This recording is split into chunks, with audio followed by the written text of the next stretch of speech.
Hello guys, just like I promised in my previous video, my name is Haruna Abdulaziz. I'm going to be addressing the political and economic implication of the ban on TikTok by the United States of America. You see, for a country that has 117 million TikTok users, one of the active users across the platform, to wake up one day and decided that they are going to ban TikTok. That is, they are striking away about 170 million users on TikTok. It must actually comes with implication. Just like I started explaining in my previous videos, where I exposed the reason why I believe they are moving so fast to ban TikTok, and then clarifying what the bills means in my other previous videos.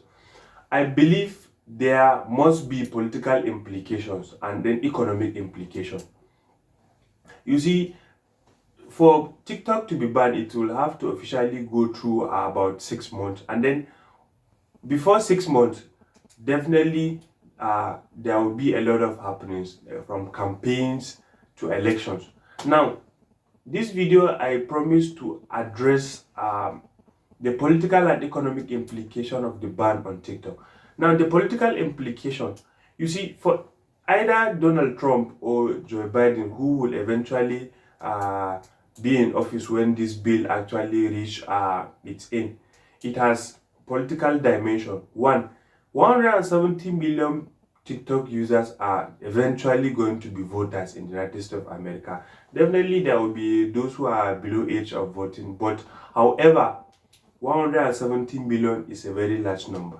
And then, just like Joe Biden promised that if the bill comes to his table, he's going to sign it. This will indefinitely, this will definitely affect his popular support, and then it will play a very big impact on the outcome of the presidential election, and which is very clear that Donald Trump is giving him a very good fight.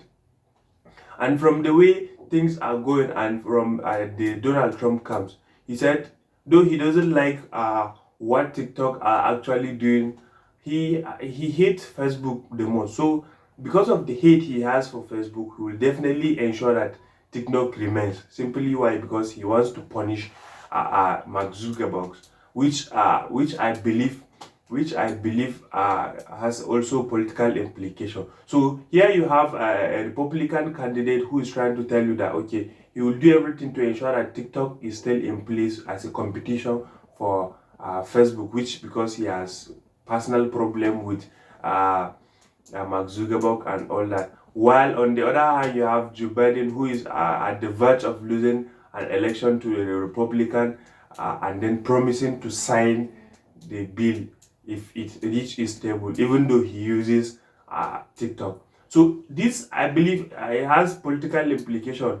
Will Joe Biden gamble 170 million American voters who are using TikTok to go against him, or will actually Donald Trump has the advantage of about 170 million TikTok users who will eventually vouch to vote for him if eventually he will allow TikTok to continue existing?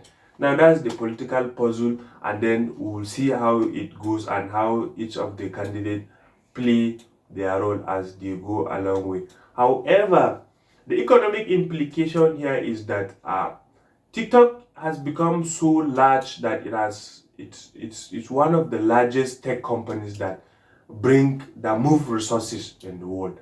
You see, do you know how many people will lose their jobs? Do you know how many small scale businesses are operating on TikTok?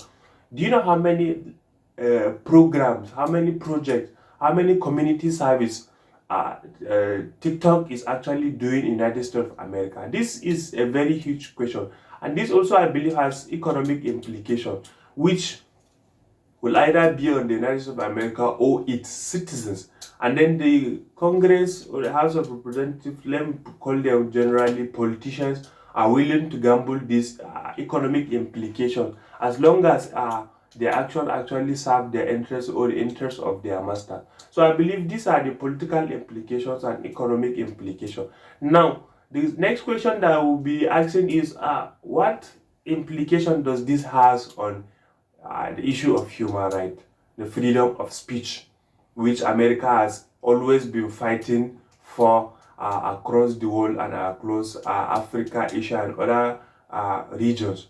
What does this have to say about them? Will they still be the messiahs of the world about freedom? If they eventually scrap the freedom of about uh, 170 million Americans, what will happen if it was China that's doing this to its people?